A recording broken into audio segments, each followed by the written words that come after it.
이스라엘의 힘은 미국과 연결돼 있는 부분이 강했으니까 나오는 거잖아요. 근데 미국이 이스라엘을 가지고 중국을 공격하는 데 쓸 수 있나요? 별로 없잖아요. 중국과 싸움을 하는 상태에서의 이스라엘의 중요성은 미국한테 떨어진다고요. 이스라엘은 지금 뭔가를 어그로를 끌어야 되는 입장이고 이란은 가만히 있으면서 시간을 가지고 있으면 자기의 대표성이 글로벌 전체 정치에서 중요성이 올라가는 쪽으로 보고 있기 때문에 시간이 이란 편인 거예요. 그렇기 때문에 이란은 전쟁을 굳이 할 필요가 없어요. 그래서 미국은 그러면 지금 이 상황에서 누구 편을 들어줘야 될 것이냐.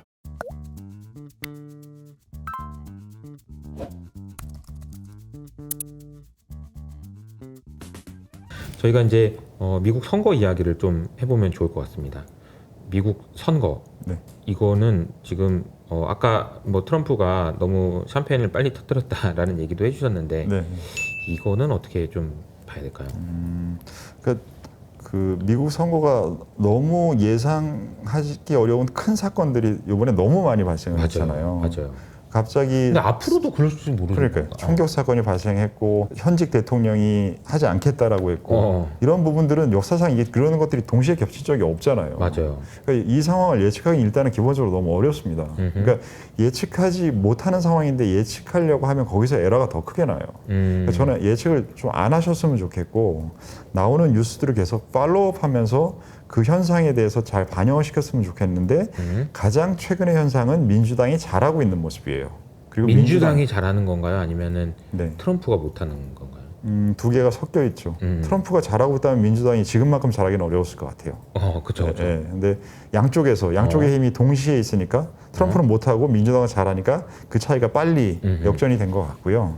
그리고 이 상황에 있어서 지금은 이제 흑인이라는 이슈, 여성이라는 이슈, 그렇죠. 여러 가지 이슈가 굉장히 복합된 선거 같아요. 맞아요. 그래서 이민자들의 이슈, 이민도 최근에 많이 늘어난 사람들, 미국은 선거를 자기가 등록하고 해야 되잖아요.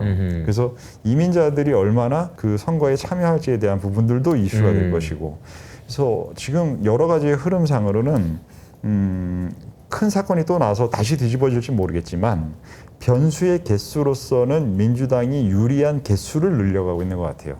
여성이라는 것, 흑인이라는 것, 뭐 히스패닉 쪽이라든지 그래서 뭐 결국은 그래도 그거 다 경합주 이슈 아니잖아라고 얘기를 할 수도 있지만 경합주 안에서도의 움직임도 살짝 다 서로 영향을 주고 받잖아요.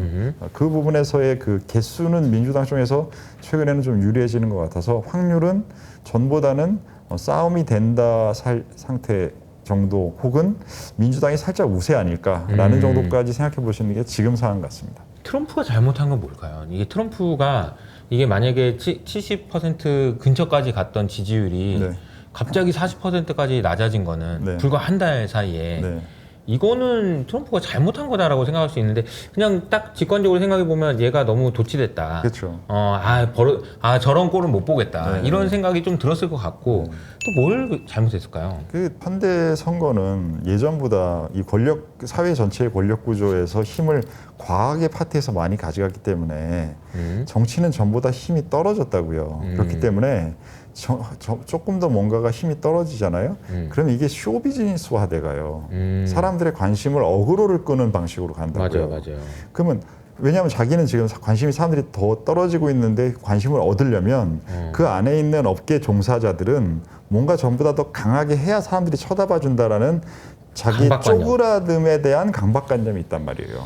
그렇기 때문에 이 쪼그라듦 때문에 극우 국자의 목소리가 더 세지고 있는 상태인데 트럼프는 거기서 이상한 애가 또 딴 플레이어가 아닌 애가 들어왔잖아요. 근데 자기의 전략이 먹혔었잖아요. 그렇기 때문에 그 먹혀있는 상태에서 다시 이번에 들어오면서 자기가 이겼다까지 생각하니까 원래 자기가 잘 감춰야 될 기질이 너무 튀어나왔어요. 그 튀어나온 게 아까 설명드렸던 부통령을 선택한 그 초이스도 있지만 이번에도 또 I am rich라는 그 어이없는 말을 했잖아요. 이 선거에서 지금 자기가 표를 줘야 될 애들이 못 사는 애들이라고 예전에 지난 선거 때 트럼프가 이겼던 게 이 코끼리 곡선 때문에 미국의 중산층 백인들의 그 분노를 잘 활용했다라고 했는데 맞아요. 자기한테 표준 애들 앞에서 I am rich가 뭡니까? 린치나 걸든지. 그러니까 이게 어제 저도 근영에서 그 얘기를 했는데 네. 저기 트럼프가 파월한테 야 너보다 내가 결정하는 게 나아라고 네. 얘기하면서 야 난 부자야 네. 이런 얘기는 좀 너무 심하지 않나 이런 생각이 좀 들어요. 그 말씀하셨던 내용들을 기반으로 한다면 트럼프가 그 대통령이 되지 못할 수도 있겠다. 못할 수도 있는 가능성이 생긴 거죠 이제. 그죠. 네. 그러면 또 떠오르는 사람이 한 명 있습니다. 누가 있나요? 귀에 총 맞은 날 네. 나는 이 사람 지지한다라고 선언했던 일론 머스크. 이분의 그런 그건 왜냐면 오늘 이제 두 사람이 모여서 네. 그 이야기를 했거든요. X에서 네. 무슨 인터뷰를 했는데 제가 이제 쑥 이렇게 외신이나 이런 걸 쭉 보면서 느낀 건 뭐냐면 네. 둘이서 만나도 할 얘기가 할 없구나. 얘기가 없는- 2시간 네. 동안에 네. 던져줄 메시지가 없구나. 네. 이런 생각이 들어서 네. 좀 걱정되더라고요. 누가 걱정이 됐습니까? 일론 머스크가. 일론 머스크. 근데 왜냐면은 기업인이 네. 이제 한쪽의 편을 확 들어버리는 거는 네. 이제 이건 좀 위험하잖아요. 기업인인데. 그렇죠. 예. 네. 그래서 만약에 잘 하죠. 안 좋은 결과를 왔을 때 좀 네. 걱정이 되긴 하더라고요. 근데 저는 이게 제가 뭐 이렇게 한 3, 4개월 전에 제가 테슬라를 추천했었던 적이 또 있었는데 네네네. 올라오고 나서 지금 시장을 안 좋게 보니까 뭐 그게 뭐 테슬라든 다른 것들은 이렇게 좀 무차별하게 좀 지금은 조심스러운 상황이에요. 먼저 제 의견은. 근데 그거는 그런 것 같아요. 그러니까 사업가로서 많은 고민에서 저는 그 당시에는 할 수 있었던 생각이라고 생각해요. 왜 그러냐면 당시에는 트럼프의 확률이 너무 높아 보였어요. 누구한테나. 그렇죠. 맞아요. 그렇기 때문에 일정의 비즈니스에 대한 해지가 필요했어요. 그러니까 트럼프가 되고 나서의 정책이 전기차나 여러 가지 자신이 하고 있는 비즈니스 쪽에 안 좋게 나왔을 때의 피해는 마이너스 100이라고 하면 만약에 민주당이 지금 되면 민주당이 됐을 때 제가 생각하기에 피해는 마이너스 10 정도밖에 안 돼요. 그러면은 90의 차이가 있는데 그 부분에 대한 해치가 필요했고 그리고 민주당이 되면 민주당의 정책이 바뀔 부분이 많지 않기 때문에 해리스의 정책이 도대체 뭐야 라는 얘기를 하고 있는 것은 바뀔 게 많이 없다라는 얘기예요. 그렇죠. 그럼 그 환경에서 앨런 머스크한테 나쁠 건 없어요. 그렇기 때문에 뭐지 일단은 네. 뭐 트럼프한테 갔더라도 네. 만약 여기가 되더라도 뭐 큰 변화는 없으니까 네, 네. 차라리 뭐 나쁘지 않다. 그러니까 옵션 비용 정도를 날렸다라는 생각을 네. 하면 좋을 것 같아요. 네네. 그런 거 치고는 너무 열심히 하시는 것 같긴 하더라고요. 일론 머스크가. 일론 머스크. 네, 그 네. 표를 80만 표를 받으려고 여기저기 돌아다니고 돈 쓰고 다닌다 이런 얘기도 월스트리트저널에서 나오고 막 네. 그랬는데 하여튼 이 그 두 사람이 막 힘을 합쳐서 뭔가를 할 것 같았는데 너무 이게 샴페인을 먼저 터뜨리는 바람에 네. 좀 이슈가 되고 있는데 네. 그러면 미국 대선이 아직 근데 시간이 많이 남았어요. 근데 끝난 많이 것 같은 느낌이 막 이렇게 돼가지고 두 번이나 끝난 거죠. 그 사이에 벌써 두 번이나 끝난 것 같은 느낌을 주기 때문에 그러니까 이게 지금 나는 선거가 이게 제대로 시작하기도 전에 끝난 것 같은 느낌을 이렇게 줄 수가 있나 싶은 생각이 드는데 지금 8월이니까 아직도 9월, 10월, 12월 세 달이나 남았어요. 세 달이나 남았죠. 그럼 앞으로 이제 대선을 보는 금융시장의 그런 관점은 어떻게 될까요? 이게 제 생각에는 민주당이 이길 경우의 상황에서는 달라질 게 많지 않기 때문에 우리 투자자 입장에서 제일 중요한 건 이 적분보다 미분이 중요하잖아요. 근데 미분이라는 건 달라짐에 대한 값이잖아요. 네. 근데 달라질 게 많지 않다라는 얘기는 미분값이 크지 않다라는 얘기를 하는 것이고 그다음에 시장에 반영시킬 내용이 크지 않다라는 내용이잖아요. 그렇기 때문에 관심도가 떨어질 것 같아요. 아하. 관심도가 떨어진다 네. 오히려. 선거가 주는 영향에 대한 영향력이 떨어질 거라고 시장은 반영할 수 있다. 지금까지는 선거가 모든 걸 다 결정할 것처럼 행동했잖아요. 맞아요. 네. 그 관심도가 줄어든다는 거죠. 뭐 주가가 빠지면 이제 대선 핑계가 그렇죠. 되고 뭐 네. 그렇긴 했었죠. 네. 네. 근데 관심도가 좀 떨어질 거다. 그 누가 되는지는 좀 궁금하긴 한데 관심도가 떨어질 것 같고 이제 이 변동성은 좀 애매하긴 하다. 그리고 또 한 가지는 사실 트럼프가 되느냐 아니면 해리스가 되느냐를 네. 예의주시하면서 좀 그 보고 있는 사람이 한 명 있다고. 그게 이제 이스라엘의 네. 네타냐후 총리가 네. 만약 혹시 트럼프가 되면 그 전에 빨리 뭐 이란이랑 어떻게 좀 해야 되는 거 아닌가 뭐 이런 생각들 하고 있는 것 아니냐. 그러니까 저렇게 막 나가는 거지. 뭐 이런 이제 이야기들도 좀 있는 것 같아요. 네. 이제 우리 촬영하는 시간 기준으로 이란이 이제 뭐 오늘 밤에 뭐 이스라엘 공격하네 마네 이런 이야기도 있고요. 네. 요건 우리가 투자할 때 좀 뭘 어떻게 좀 생각해야 될까요? 이게? 그러니까 언론에서는 뭐 당연히 그 현상 하나를 가지고 이렇게 부각시켜서 많이 보도를 할 수밖에 없잖아요. 특히 네네네. 게다가 이 전쟁과 관련되거나 폭력과 관련된 부분은 네. 관심도가 많기 때문에 조회수가 많이 나옵니다. 맞아요. 네, 맞아요. 그래서 이제 그런 건데 실질적으로 지금 이란에 앞서 지금은 우리가 지금 한 5, 6년 겪고 있는 미중 분쟁으로 이제 큰 게임이 넘어왔기 때문에 중동의 중요도는 글로벌 정치에서 떨어졌어요. 떨어졌기 때문에 떨어진 지역에서는 이제 글로벌 로직에 의한 부분보다 지역적 로직에 의해서 뭔가가 발생하고 돌아가는 힘이 커지겠죠, 비중이. 그런 상태이기 때문에 이스라엘도 지역에서 뭔가를 하려고 계속 할 것이고 네. 이란도 계속 무엇을 하려고 할 거잖아요. 그러면 이란이라는 국가와 이스라엘이라는 두 국가가 더 어디를 대표하냐라는 걸 봤을 때 이스라엘의 힘은 미국과 연결돼 있는 부분이 강했으니까 나오는 거잖아요. 그렇죠. 근데 미국이 이스라엘을 가지고 중국을 공격하는 데 쓸 수 있나요? 별로 없잖아요. 네네. 전부 다. 그렇기 때문에 중국과 싸움을 하는 상태에서의 이스라엘의 중요성은 미국한테 떨어진다고요.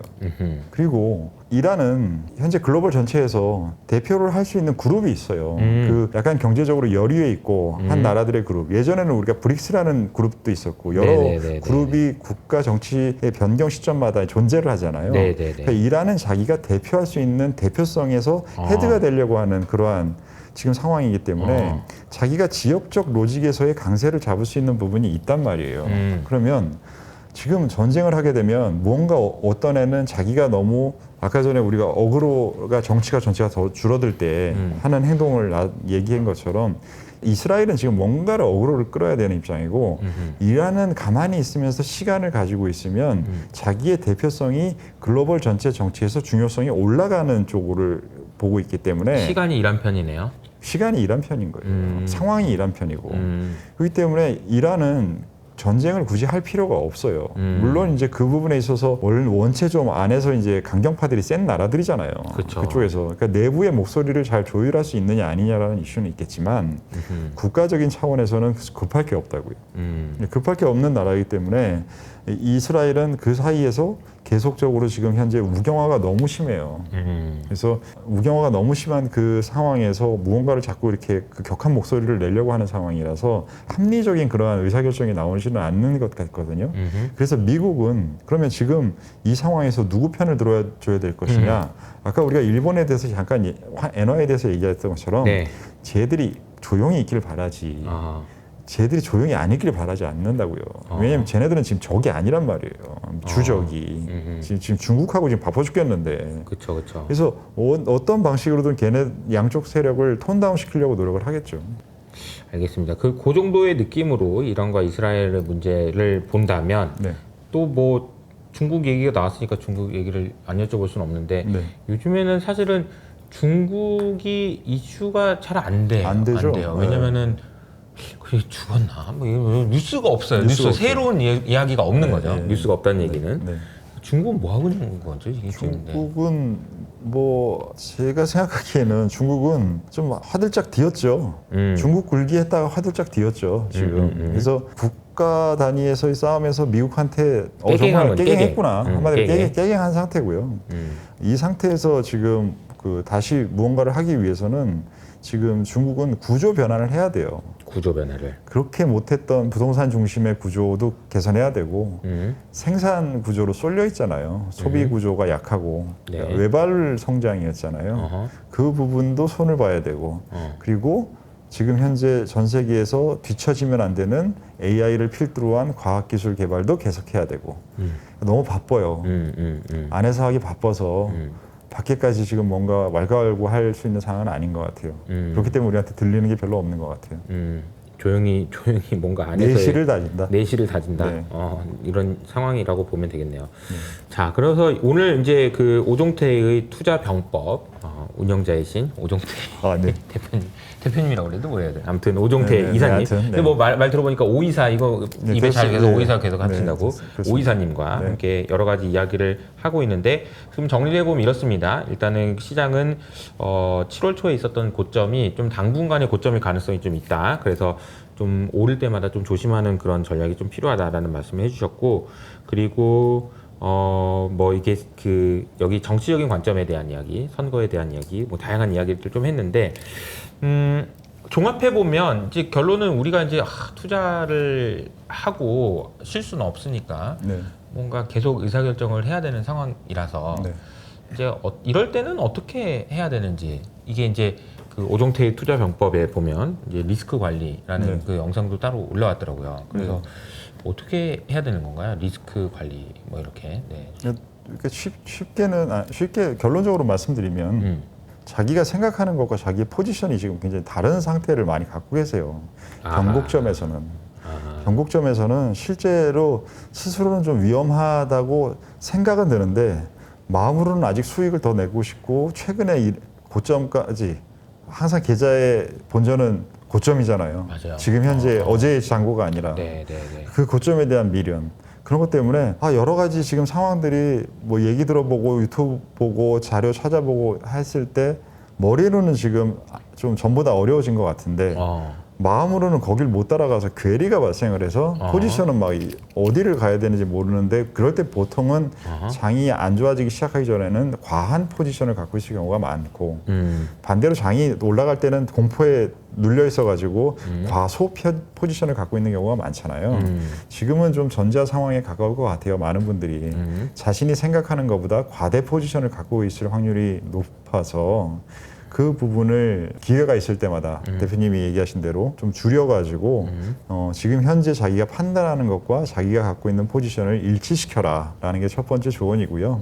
그리고 두 번째는 그것이 이렇게 짧지는 않을 수 있다 생각하는 것보다 막 일주일 후에 다시 살 수 있는 기회가 나오고 한 달 후에 나오고 이럴 확률이 지금 굉장히 변동성만 있을 수 있는데 이 변동성 클 때 개인 투자자가 이게 기관도 아니고 할 이유가 없어요. 저도 뭐 지금 27년을 기관 쪽에서 일한 사람인데 그럴 때 억지로 하는 거예요. 억지로. 그래서 억지로 하는 일을 왜 해요? 그럴 때는 그냥 더 깊이 있는 공부하시고 이호서 아카데미 채널 보시고 오종태 투자병법 보시고 하면서 공부하셔야죠. 그 이제 그 말씀하신 내용이 사실은 이제 동의가 되면서도 네. 한편으로 드는 생각은 이런 부분이에요. 근데 주가가 조정이 된 지가 짧긴 했지만 그래도 꽤 큰 폭의 조정을 받고 네. 그러니까 뭐 지난주 월요일 기준으로 우리나라 시장은 정말 많이 하락했잖아요. 8% 그렇죠. 하루에. 네.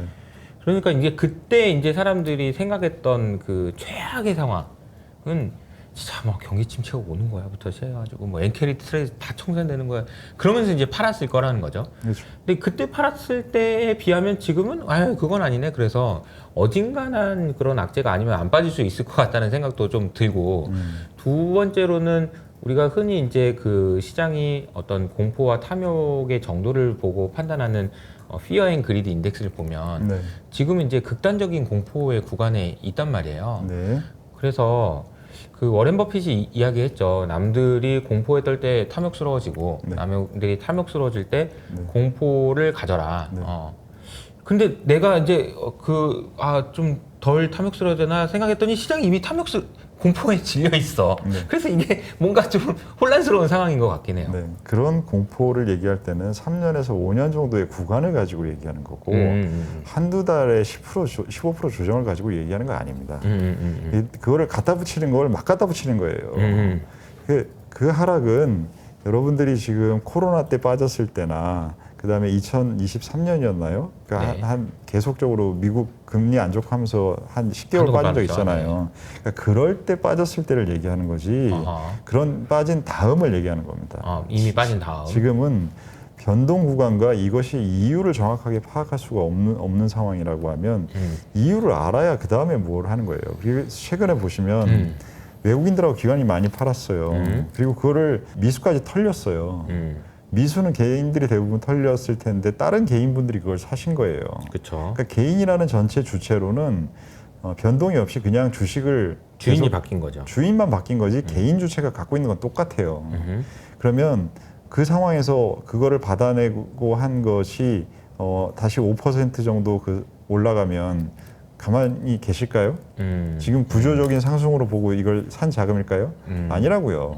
그건 또 나오면 그 나오기 전에 기관들이나 외국인들은 만약에 조심스러운 부분에 어떠한 상황이나 데이터들이 더 나와서 하게 되면 거기다 또 비중을 줄일 거잖아요. 워렌 버핏 회장님이 한 것처럼. 네. 그러면 계속적으로 조심을 해야 되는데 비중은 늘어나고 있는 주체가 각각 개인은 다르겠지만 그런 주체가 개인이 돼버리는 거죠. 그게 어려워지는 거예요. 그렇게 되면. 그러네요. 근데 이제 리스크라는 얘기를 해주셨는데 리스크는 순서가 네. 리스크를 측정하는 것에서부터 네. 있죠. 그러니까 이 측정한다는 말은 결국 왜 빠진 건지 알아야 된다는 알아야죠. 거고. 네. 근데 이제 말씀하신 내용 들어보면 이번에 왜 빠진 거는 이유를 아직까지는 알 수 없다. 여러 가지 이야기가 나오고 있지만 그거는 갖다 붙이기지. 그러니까 제 뭔가- 관점은 말씀드렸잖아요. 어. 정치적인 부분에 기댈 데가 없어졌고 빅테크 뭐 말씀드렸지만 얘기했죠. 그건 저의 설명이에요. 그러니까 그렇죠. 그 설명을 듣고 여러분들이 동의되는 동의가 부분은 된다면. 받아들이시고 동의 안 되는 부분은 다른 이유를 또 찾으시고 그렇게 하셔야죠. 네. 아직까지는 그러니까 좀 더 조심스럽게 대응해야 되는 그런 구간인 것 같다라는 말씀을 해주신 것 같습니다. 자, 오늘 그 오종태 이사님과 함께 시장에 대한 이야기를 이제 세계 일주를 한번 또 한 것 아, 같은데요. 그런 이제 제가 여쭤보고 싶은 건 다 여쭤봤는데 네. 혹시 저희 채널에 계신 분들한테 하시고 싶은 얘기 있으시면 해주시고 네. 그리고 또 오종태 투자 병법에는 네. 또 어떤 내용들이 있는지도 소개해 주시면 감사하겠습니다. 뭐 얘기는 나누면서 많이 드렸고요. 저는 이제 효친 전우님이 될 거라고 생각하고 있습니다. 네. 효친 전우님. 네, 효친 전우님. 네. 네.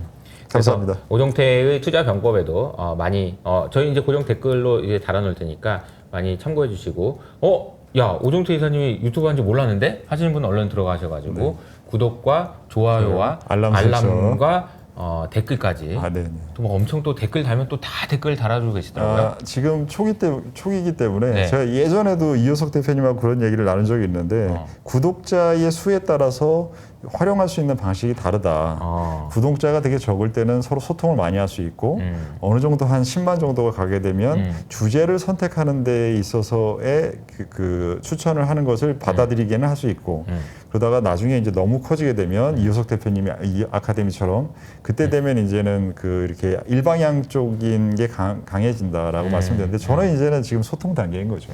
네. 상황마다 달라지는 거죠. 네, 알겠습니다. 새로운 시작을 축하드리면서 저희는 감사합니다. 여기서 인사드리도록 하겠습니다. 감사합니다. 감사합니다.